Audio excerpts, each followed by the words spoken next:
ሰላም ጤና ይስጥልን የተከበራችሁ ቤተሰቦቻችን እንደምን አድራችኋል? ጧቱን አበይት መረጃ ወደ እናንተ እናደርሳለን። አብራችሁን ቆዩ። አልቡርሃን ከትግራይ ወታደሮችን አስመጥቶ አሰልፏል። ሌተናል ጄኔራል ዳጋሎ በሱዳን እየተካሄደ ባለው ጦርነት ተፋላሚ የሆነው ፈጥኖ ደራሽ ኃይል ዋና አዛዥ የሆኑት ሌተናል ጄኔራል መሐመድ ሐምዳን ዳጋሎን ወይንም ሄሜቲ በኡጋንዳ ለሚገኙ ሱዳናውያን ደጋፊዎቻቸው ንግግር አድርገዋል። በዚህ 22 ደቂቃ በሚረዝመው ንግግራቸው በርካታ ጉዳዮችን ያነሱ ሲሆን ከዚህ ውስጥ ሬዲዮ ዳባንጋ የተወሰነውን ለንባብ አብቅቶት ተመልክተናል። ሌተናል ጄኔራል ዳጋሎ ንግግራቸውን የጀመሩት የአልቡርሃን ጦር ኃይል ለ4 ዓመታት ያህል ለጦርነት ሲዘጋጅ መቆየቱን በመጥቀስ ሲሆን ይህም ደግሞ ደም አፋሳሽ ጦርነት በማካሄዱም ይቅርታ ጠይቀዋል።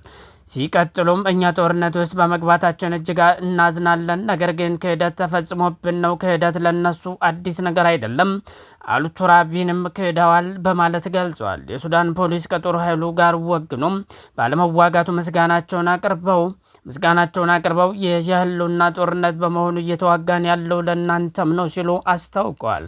ጄኔራል ዳጋሎን ውጊያውን እያካሄዱ ያሉት ከአልቡርሃን ጦር ጋር ብቻም ሳይሆን ከሙስሊም ብራዘርሁድና ሌሎች ዓለም አቀፍ ተቋማት ጋር መሆኑን ጠቁመው ለዚህም የተለያዩ አይነቶች ድሮኖች ምስክር መሆናቸውን ገልጸዋል።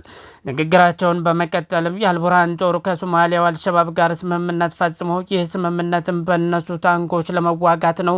ከትግራይም ወታደሮቹን አስመጥቶ አሰልፏል። በራስ አልሱዱር አካባቢ ያሉት የውጭ ሀገር ዜግነት ያላቸው ወታደሮች ናቸው። በግብጽ ድንበር አቅራቢያ እንዲሁም የውጭ ሀገር ወታደሮች ተሰማርተዋል በማለት አስረድቷል።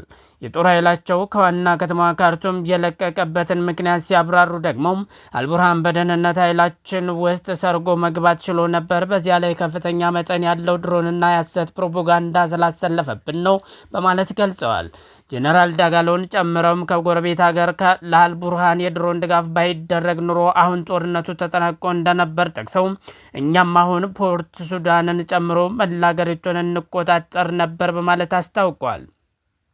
ጦርነቱ ከፍተኛ ዋጋ ያስከፈለውን የጠቀሱት ጄኔራል ከአንድ ቤተሰብ እስከ 8 ሰው የተገደለበት ሁኔታ እንዳለም አስረድቷል። ከጦርነቱ በፊት 132,000 ተዋጊዎች እንደነበራቸው የጠቀሱት ጄኔራል አሁን ላይ ግን ይህ ቁጥር ከ500,000 እንደሚበልጥ ገልጸው ምስራቃዊ ሀገራችንን ክፍል ከተቆጣጠረው የአልቡርሃን ጦር የበለጠ ጠንካራ ነን ሲሉም ተናግረዋል። በንግግራቸው ማጠቃለያም እኛ የአልቡርሃን ጦር ላይ መጠነ ሰፊ ማጥቃት ማከናወን እንችል ነበር፣ ይሁንና ትልቅ እንቅፋት የሆነብን እስላማዊ ንቅናቄዎች፣ ቅጥረኛ ወታደሮችና በዚህ ድል ለመጠቀም የሚፈልጉ ኃይሎች ናቸው ማለታቸውን ሬዲዮ ካቀረበው ዘገባ ተመልክተናል።